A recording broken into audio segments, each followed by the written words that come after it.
Chegamos na nona lição do trimestre em que estamos estudando sobre a mordomia. O que é ser um mordomo de Deus? É ser um gestor, um administrador dos recursos que Ele nos deu.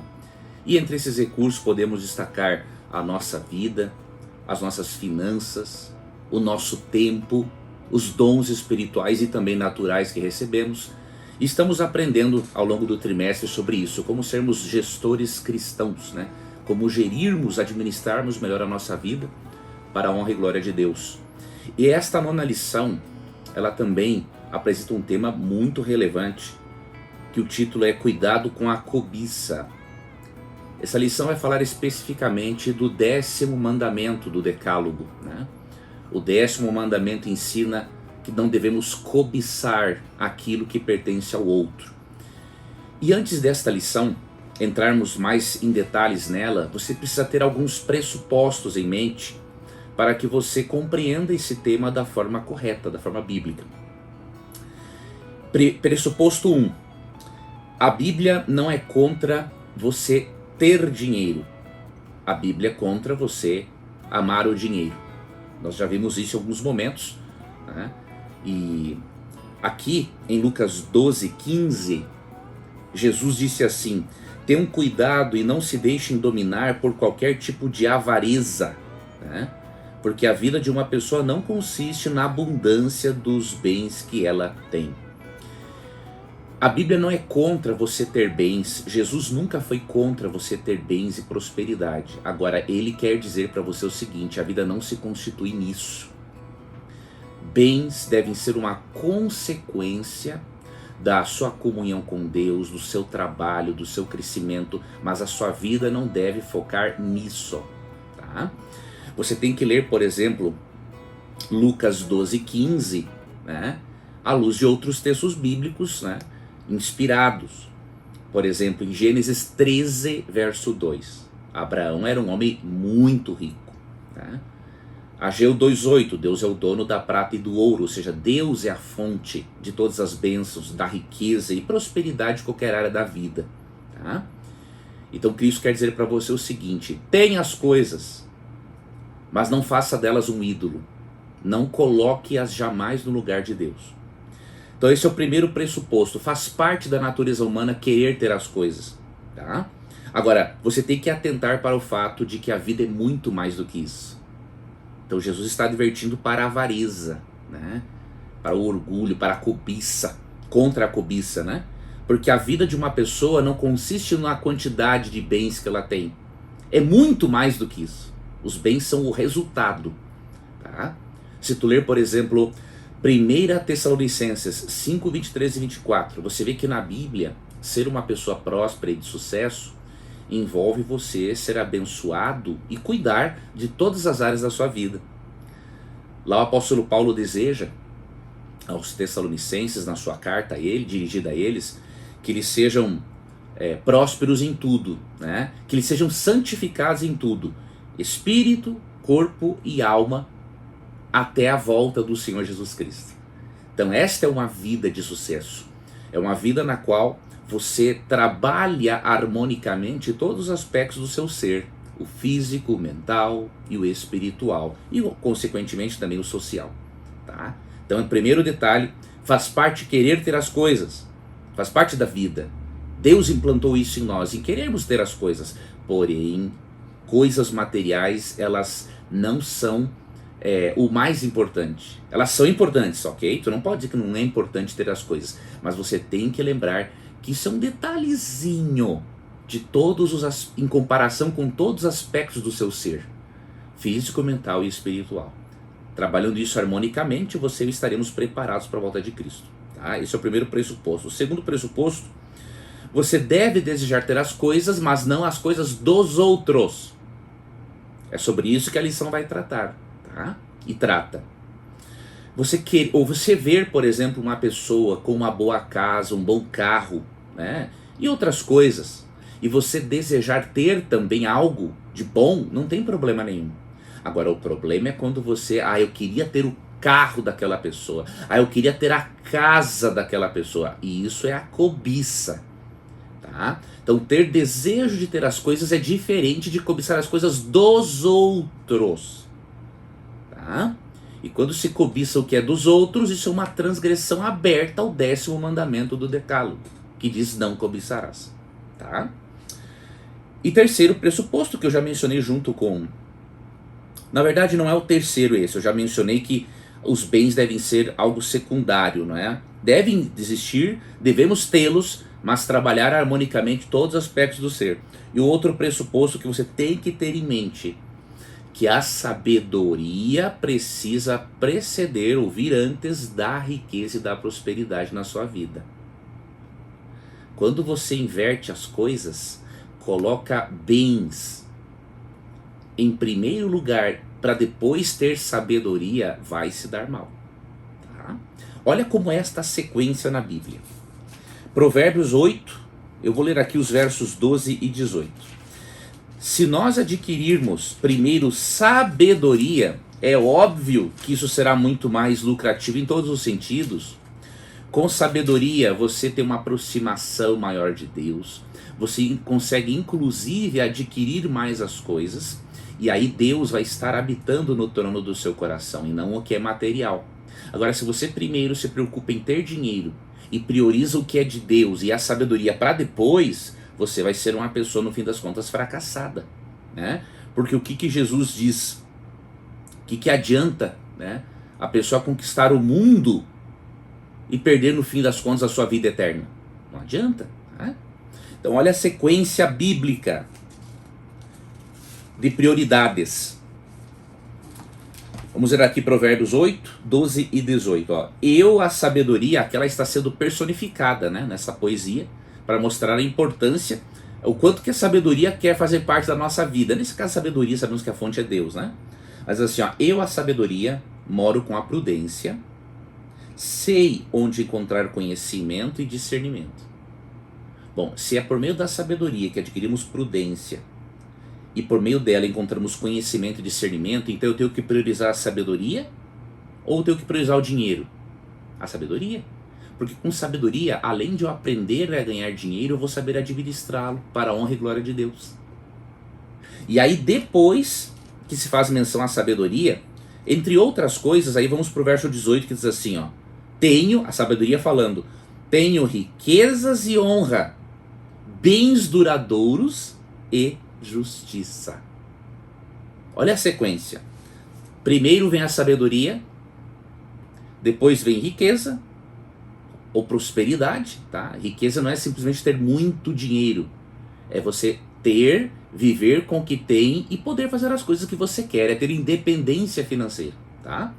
Então, sabedoria, riqueza ou prosperidade, honra, bens duradouros, ou seja, o que você adquire não vai para o ralo, porque você vai saber administrar para a honra e glória de Deus, e depois justiça, né? Tudo isso vem em consequência da sabedoria.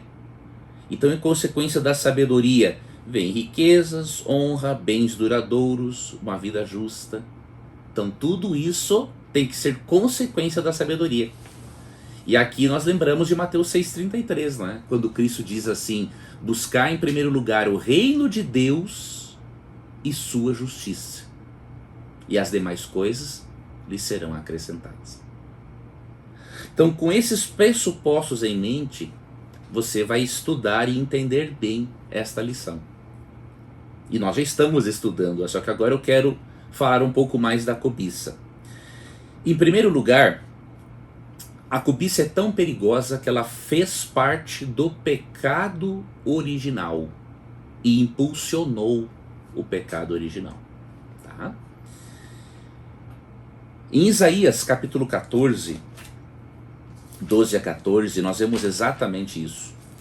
Que a cobiça fez parte do primeiro pecado que foi cometido originalmente por Lúcifer, um anjo que Deus havia criado perfeito e que acabou cobiçando ser como Deus. Ele não queria ser como Deus no caráter, mas apenas no poder. E queria receber a adoração que era devida apenas ao Criador e não a uma criatura. Tá? E em Isaías 14, 12 a 14, encontramos aqui uma descrição parcial, né, do que levou Lúcifer a se rebelar contra Deus. Como você caiu dos céus, ó estrela brilhante, filho da alvorada. Foi lançado à terra você que destruía as nações. Pois dizias consigo, subirei aos céus e colocarei meu trono acima das estrelas de Deus. Dominarei no monte dos deuses, nos lugares distantes do norte. Subirei aos mais altos céus e serei semelhante e serei como o Altíssimo. Aqui nesse texto é uma profecia de dupla aplicação, tá? Aqui está falando contra um rei, o rei de Babilônia, e consequentemente Deus já manda um recado para Lúcifer, que era a estrela da manhã, tá? A palavra Lúcifer é uma palavra latim, e ela significa anjo de luz, tá? E algumas traduções também apresentam aqui como, não anjo de luz, mas também uma estrela da manhã. E aí quando dizem assim, o nome Lúcifer não se encontra na Bíblia. Não se encontra na forma latim, mas se encontra. Tá? A expressão estrela da manhã, anjo de luz, equivale a Lúcifer no latim, tá bom? Foi Tertuliano, pelo 3º século, que usou esse termo latim em referência a Satanás, com base em Isaías 14, 12, tá bom? E aí aqui você vê uma descrição do orgulho do rei, da cobiça do rei de Babilônia. Cobiça essa, que aí Deus manda um recado também para Satanás, e também nos instrui de que esta cobiça de querer ser como Deus fez parte do pecado original de Lúcifer. Tá? Então aí nós temos que avaliar uma coisa, queridos. Se a cobiça, né, conseguiu destruir a comunhão de um anjo perfeito com Deus, o que a cobiça pode fazer com a nossa vida? Que já somos corrompidos pelo pecado.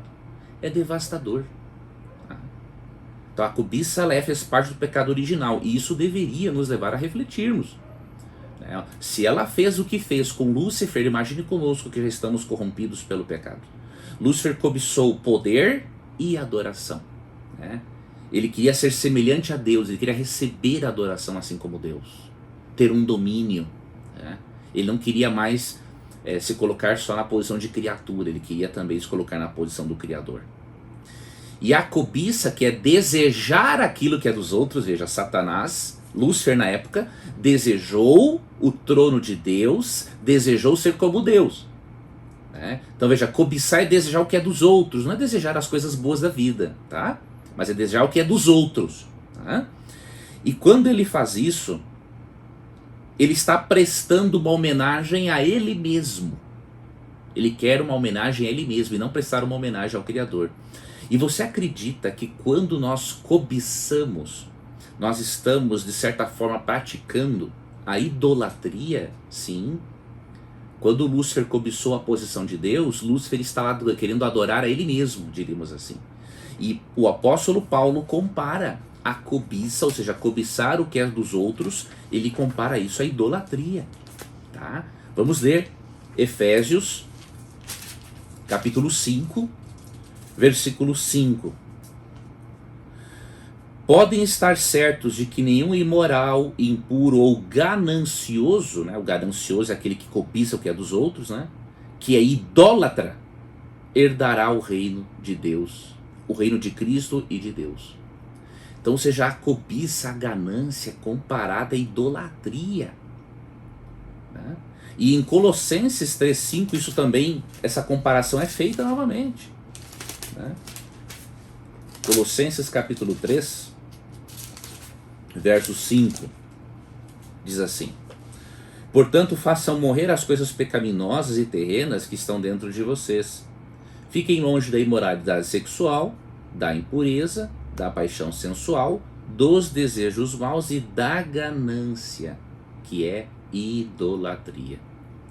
Então veja que curioso, aqui fala dos pecados da imoralidade sexual, impureza, né? E a ganância, a cobiça, é comparada à idolatria. E por quê?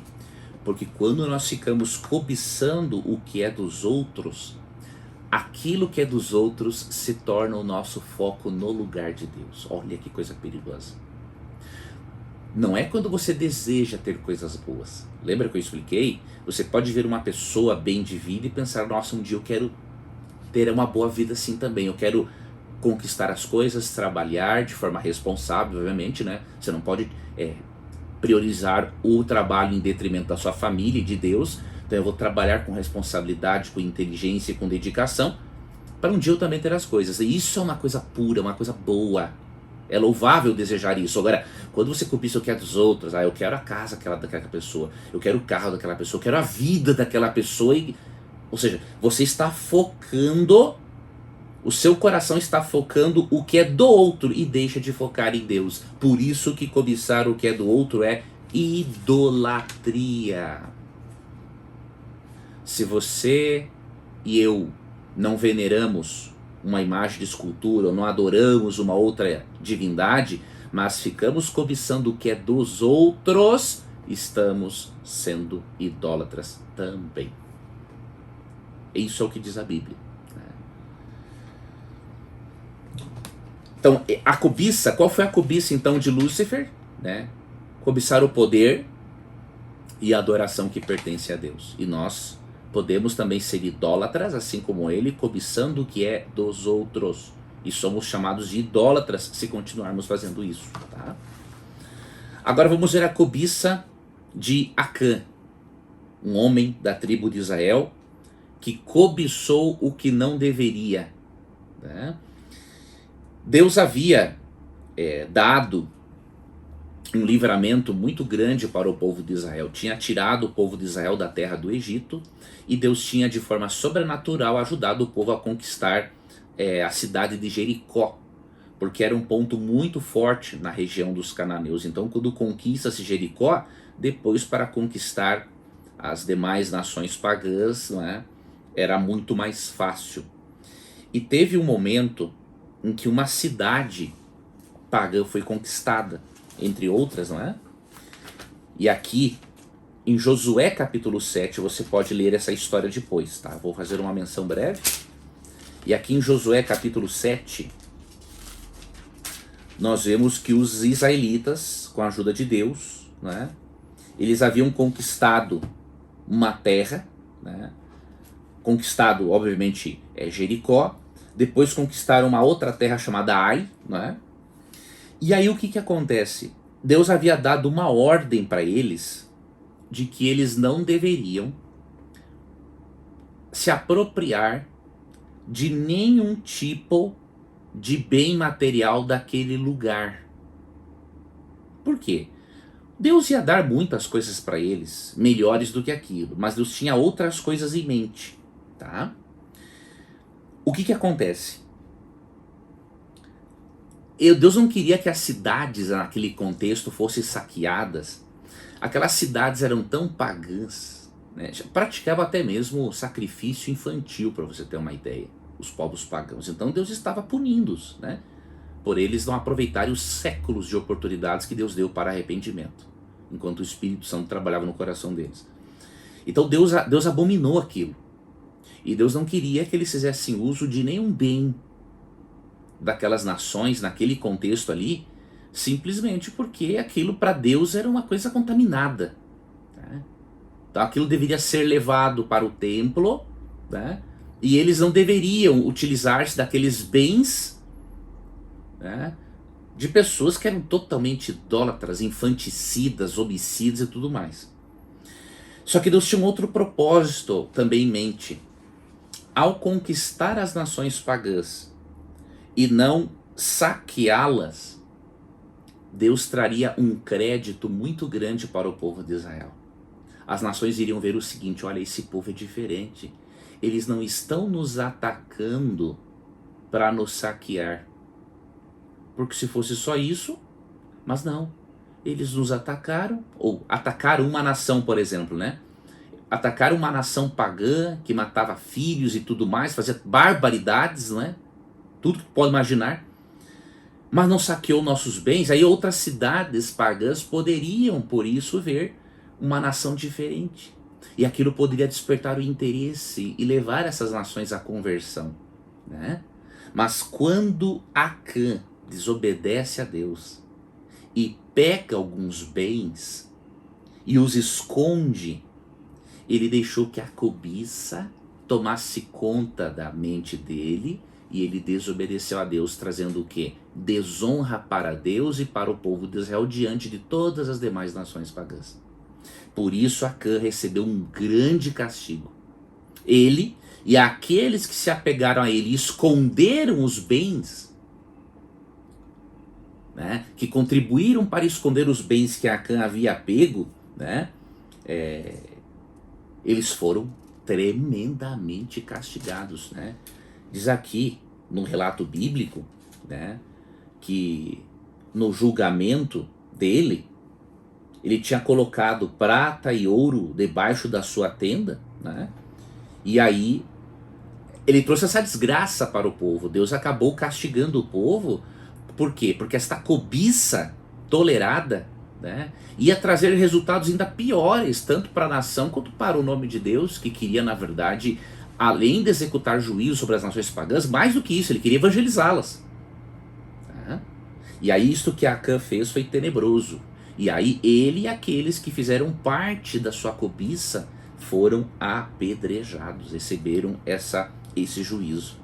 Então Acã cobiçou o que não era dele, trouxe sérios problemas para o povo de Israel e para a imagem do Deus vivo e acabou recebendo esse castigo.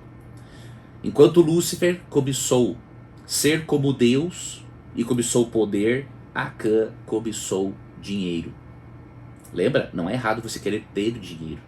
Você vai, por exemplo, para Deuteronômio 28, 12 a 15. Deus promete prosperidade, inclusive material. Deuteronômio 7, 12 a 15. Tá?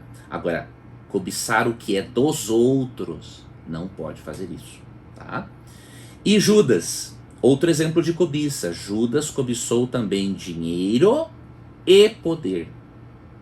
Você pode perguntar como, Leandro? O seguinte: quando você lê o Evangelho de João no capítulo 12, 1 a 8, você vê que uma mulher chamada Maria, ela reconheceu diante de Jesus que ela era pecadora e ela viu que ela necessitava de um Salvador. E ela, como demonstração de gratidão, adoração a Jesus, ela derramou sobre Jesus do melhor perfume que se poderia imaginar. Algo caríssimo. Tá? Só que Judas, ele ficou chateado com aquilo.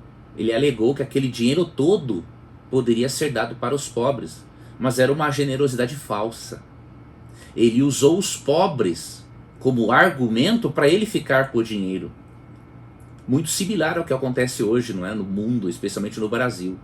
Né? Usa-se os pobres, mas na verdade eles são apenas uma massa de manobra, um argumento para ficar-se com o dinheiro deles. Né? Então isso existe há muito tempo, queridos, não é de hoje. Né? E aí Jesus repreendeu Judas de uma forma gentil, mas o repreendeu, dizendo assim: ó, os pobres vocês vão sempre ter com vocês, mas a mim nem sempre. Então deixa ela fazer o que ela quer fazer. E ainda vai ser, isso que ela fez vai ser registrado, as pessoas vão lembrar do que ela fez, porque essa história será contada. E depois de um tempo, olha o que aconteceu. Aquele que estava dizendo que deveria se guardar aquele dinheiro, né, para dar aos pobres, né, ele acabou traindo Jesus por 30 moedas de prata, algo de muito menos valor do que aquele perfume. Né? Ele trocou Jesus por 30 moedas.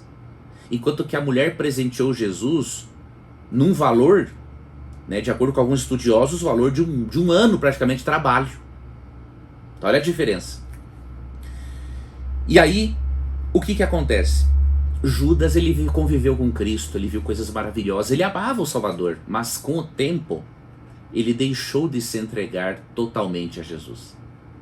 E aí ele deu lugar à cobiça. E ele usava o argumento de ajudar aos pobres, na verdade ele pegava para ele o dinheiro.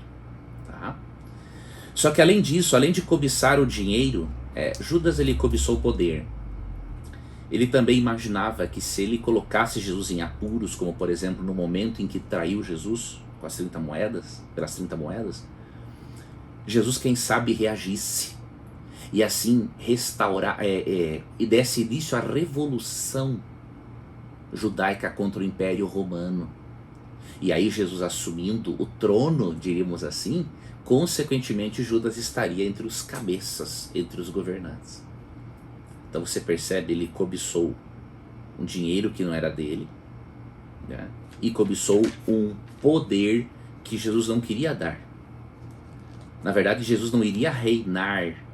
A libertação que Cristo veio trazer como Messias não era libertar simplesmente do Império Romano, era libertar do Império das Trevas. Tá?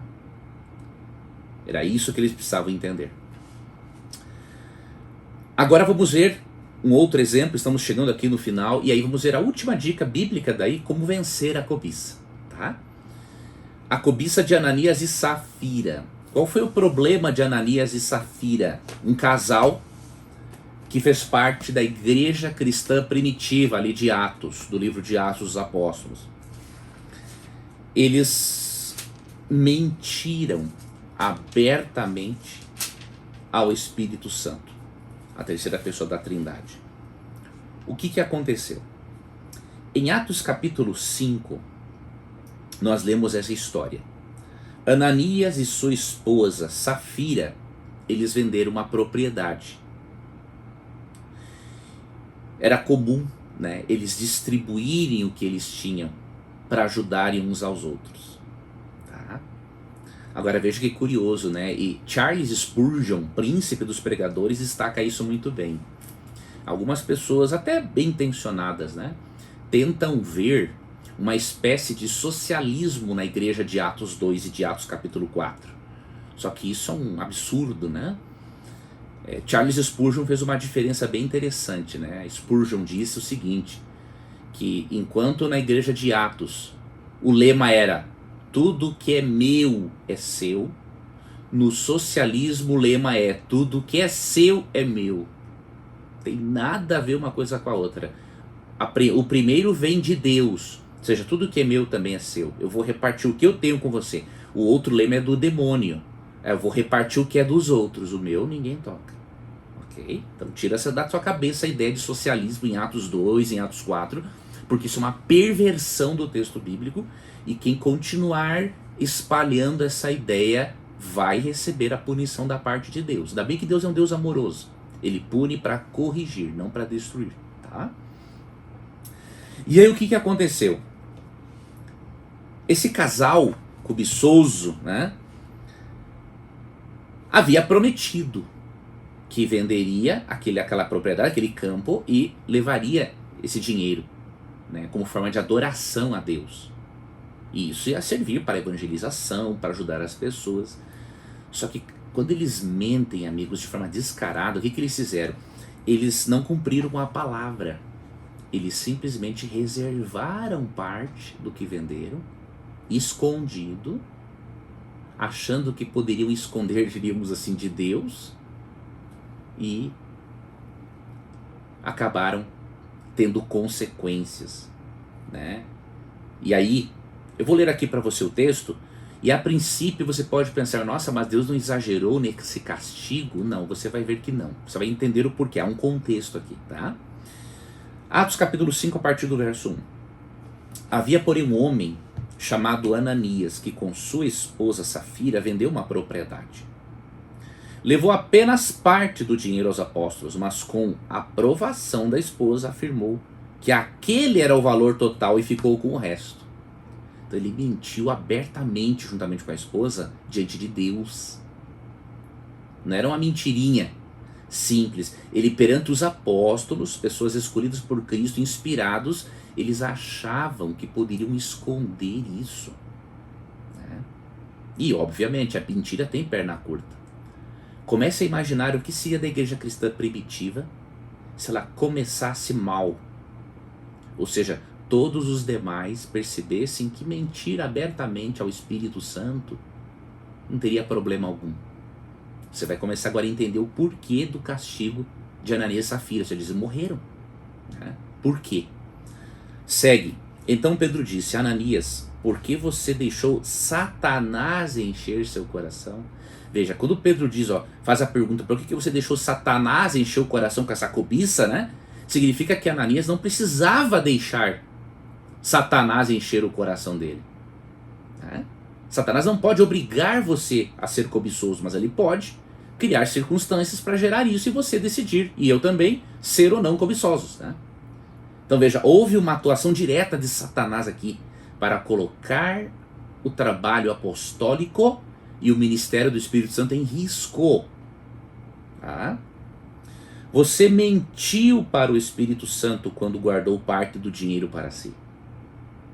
A propriedade era sua para vender ou não, como quisesse. Ou seja, Deus não obriga você a fazer isso, Ananias. Ele se dispôs a vender a propriedade e levar esse dinheiro como demonstração da adoração a Deus. Só que o que acontece?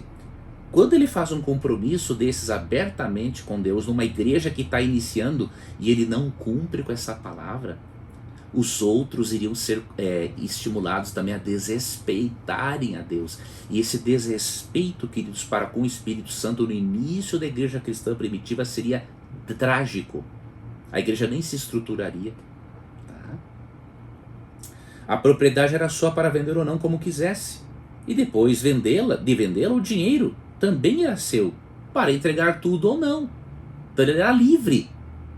Não houve nenhuma imposição aqui de pegar o que era dele e doar para os outros. Não, ele se dispôs a fazer isso, e aí ele fazer isso, então ele tinha que cumprir com a sua palavra. E ele usou da malandragem, né? Como você pôde fazer uma coisa dessas? Você não mentiu para nós, mas mentiu para Deus. Olha aqui, no verso 3 foi dito que ele mentiu ao Espírito Santo. Depois foi dito que mentir ao Espírito Santo equivale a mentir a Deus, ou seja, o Espírito Santo é Deus. Tá? Além do mais, você não pode mentir por uma forma de energia. Eu vou dizer assim para você, meu internauta, eu decidi agora que eu vou mentir aqui para a luz que está iluminando aqui o meu escritório para eu poder gravar a lição. Você vai dizer com razão que eu estou variando a cabeça, um doido varrido. Você não mente para algo impessoal, você mente para alguém que é obviamente pessoal e que pode ser ofendido com essa mentira. Então, se é possível mentir ao Espírito Santo e se ele é chamado de Deus, é óbvio, ele é Deus. Não tem como negar a divindade do Espírito Santo com base num texto desse. Tem que ser muito rebelde para fazer isso. Tá? Então tira da cabeça também essa ideia, a trindade é a doutrina pagã. Isso é uma ignorância. O que é pagão é a tríade. O que é tríade? Né? Tríade é o ensinamento de que existem, por exemplo, tem a tríade babilônica, né? Que haveriam 3 deuses, 3 seres, porém um mais poderoso do que o outro. Um com caráter menos pior do que o outro. A trindade bíblica não é assim. Ensina-se a existência de 3 pessoas distintas, mas com o mesmo poder, mesma essência, e só tem funções diferentes. Então, confundir a trindade bíblica com a tríade babilônica, por exemplo, é uma ignorância sem tamanho. Tá? Então tira isso da sua cabeça, se um dia alguém colocou isso na sua cabeça. Se não, dê graças a Deus por isso. Tá? E aí o que acontece? Verso 5, é dada a sentença. Assim que Ananias ouviu essas palavras, caiu no chão e morreu. Um grande temor se apoderou de todos os que souberam o que havia acontecido. Então você vê que isso aqui, esse evento está associado a uma cobiça e depois temor, ou seja, um grande respeito, reverência, até medo também, mas especialmente respeito, reverência, se apoderou daqueles que souberam disso. Por quê? Eles perceberam que mentir ao Espírito Santo era muito grave.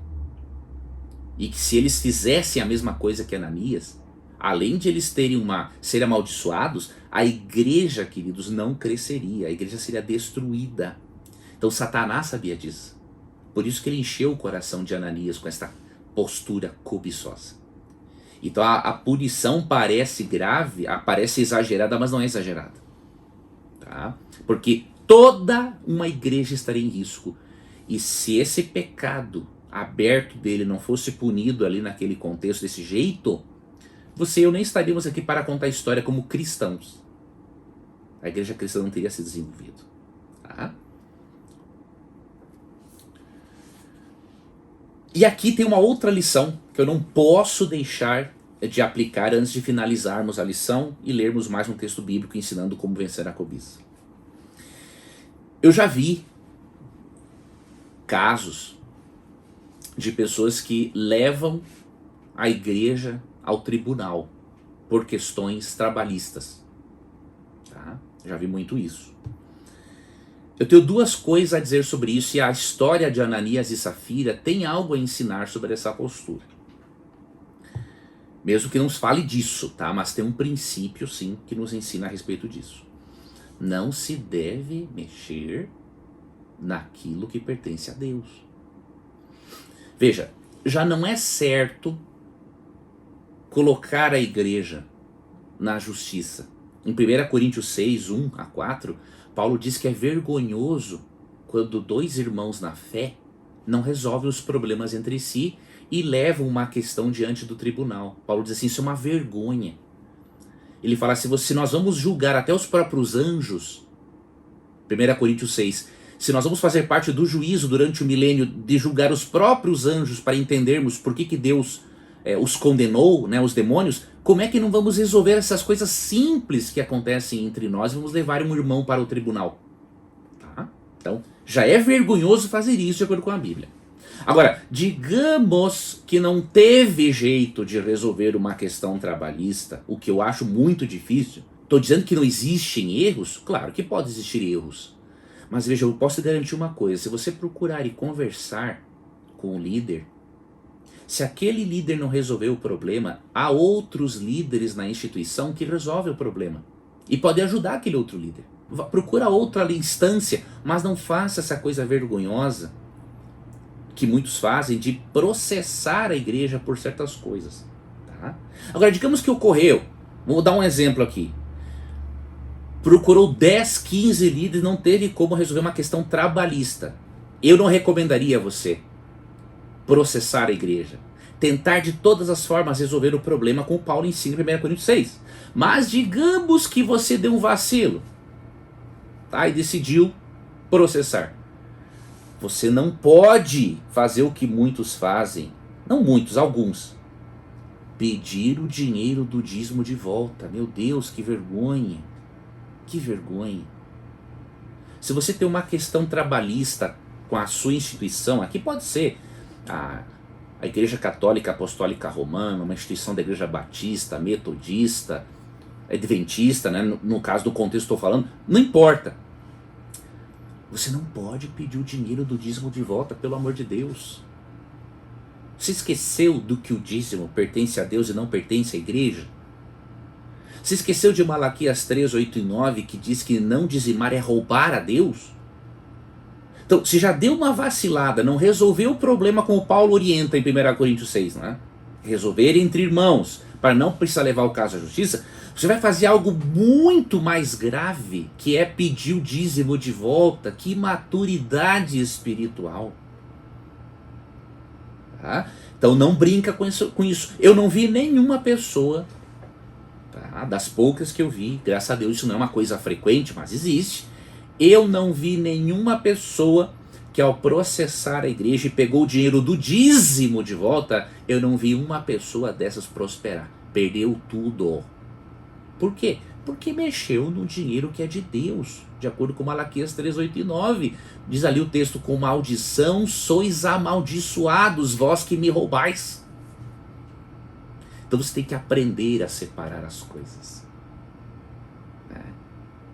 O dízimo não pertence à igreja, pertence a Deus. A igreja administra, mas o dízimo pertence a Deus. Então não brinca com isso. Ananias e Safira mexeram no que não era deles. E muitos, né, uma certa quantidade, graças a Deus são exceções, mas existem pessoas que mexem naquilo que não é delas, não prosperam e nunca vão prosperar. Não adianta. Então eu tinha que dar esse recado para você. Pode ser que alguém esteja tentado a fazer isso. Eu vou processar a igreja e não sei o que lá, e vou pegar dízimo. Não faça isso. Não faça isso, porque ninguém prospera. E se ninguém prosperou até hoje com isso, vai ser você que vai prosperar? Claro que não. Então aqui Deus está te dando um recado, contexto bíblico, para você mudar a sua postura mental, resolver as questões de uma outra forma, lembrando-se que sempre tem na igreja, em qualquer instituição séria, tá? De qualquer denominação religiosa, sempre há pessoas sérias que querem lhe ajudar a resolver as questões. Então, vá a todas as instâncias e evite fazer um erro. E se cometer um deslizezinho, não faça o baita deslize de ainda pedir o dízimo de volta. Pelo amor de Deus, né? É uma imaturidade, é uma coisa, não dá nem para falar. É uma vergonha, tá? E para finalizar, como vencer a cobiça, vamos ler aqui esse último texto bíblico. A cobiça, nenhum de nós está livre dela, tá ok?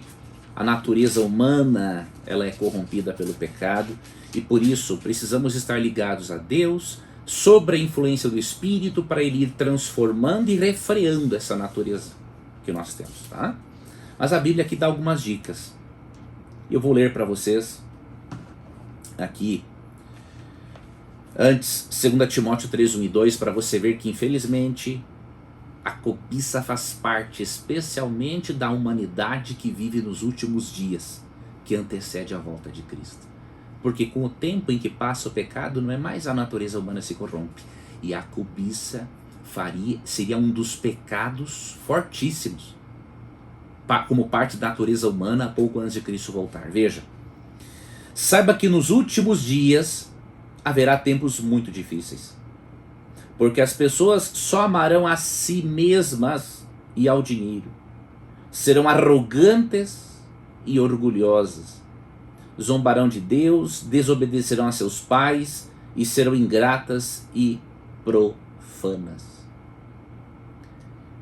Então o orgulho, a cobiça, a ganância, né, farão parte do caráter da humanidade pouco antes de Cristo voltar. Inclusive o quê?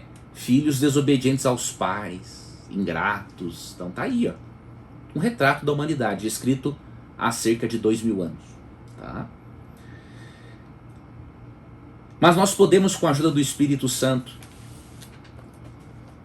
não termos este caráter dominante, diríamos assim, da humanidade nos últimos dias. E aqui vão algumas dicas, 3 dicas, para nós vencermos a cobiça. Primeiro, tome a decisão de servir a Deus e de depender dele e de fazer parte da família de Deus. Esse princípio está em Josué 24:15. Josué disse para o povo de Israel o seguinte: escolham hoje a quem vão servir, eu e a minha casa serviremos ao Senhor. Servir a Deus faz com que o seu foco seja Deus. E quando o foco do ser humano se torna Deus, não há lugar para a cobiça.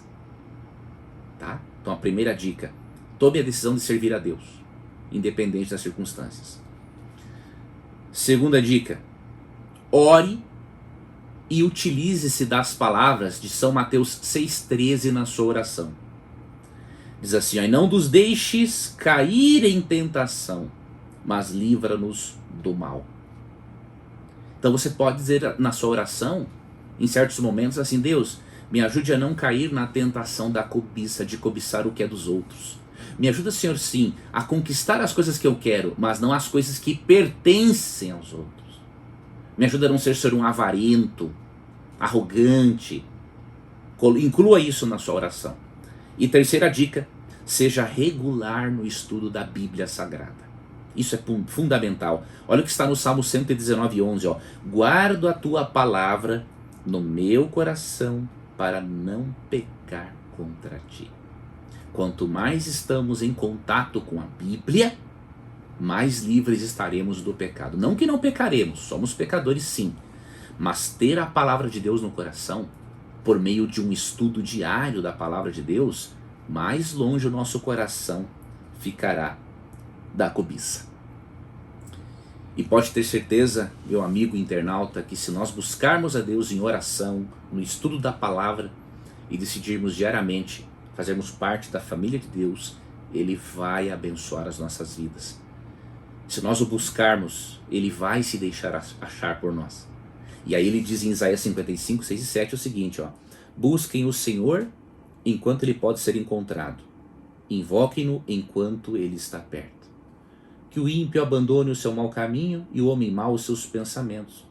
Converta-se ao Senhor, que se compadecerá dele, e volte-se para o nosso Deus, porque é rico em perdoar. Ou seja, se Deus perdoa homens ímpios quando se voltam para Ele, por que não vai perdoar os nossos deslizes em relação à cobiça? Ele perdoa sim. Basta reconhecer, pedir perdão e ir trabalhando com a ajuda do Espírito Santo para reeducar a mente e almejar ter as coisas, mas não ter as coisas dos outros. Afinal, o 10º mandamento do Decálogo diz: não cobiçarás. Se você quiser aprender regras de interpretação bíblica, eu tenho uma masterclass de interpretação bíblica e eu gostaria de convidar você a conhecer e a se inscrever, se possível for, para você no momento. Vou deixar o link aqui na descrição do vídeo, tá bom? Que Deus abençoe os seus passos, que essa lição seja uma bênção na sua vida. E na nossa próxima lição, né, vamos continuar estudando sobre a questão da mordomia cristã, né? Veremos algo mais sobre coisas que Deus pode dar a nós, nos retribuir, se nós também retribuirmos da forma correta, tá? Mas antes dessa lição, eu vou gravar mais alguns vídeos, você vai ter mais alguns conteúdos nessa semana. E um dos conteúdos que eu vou apresentar para você é sobre um artigo que eu escrevi recentemente no meu blog, um post, sobre a posição na oração. Será que a única oração reverente diante de Deus é aquela na qual nos colocamos de joelhos? Vai ser importante você assistir a esse vídeo, que vai ser postado nessa semana. Então fique atento, inscreva-se no canal, ative as notificações para você não deixar de ser avisado, avisada deste próximo vídeo e dos outros que eu tenho disponibilizado aqui, tá bom? Que Deus te abençoe, tenha uma excelente semana e até o nosso próximo encontro. Participe agora da mentoria de interpretação bíblica, a Bíblia fácil de entender. Estude de uma forma simples e didática comigo e entenda textos difíceis. Compreenda e aplique a palavra de Deus à sua vida.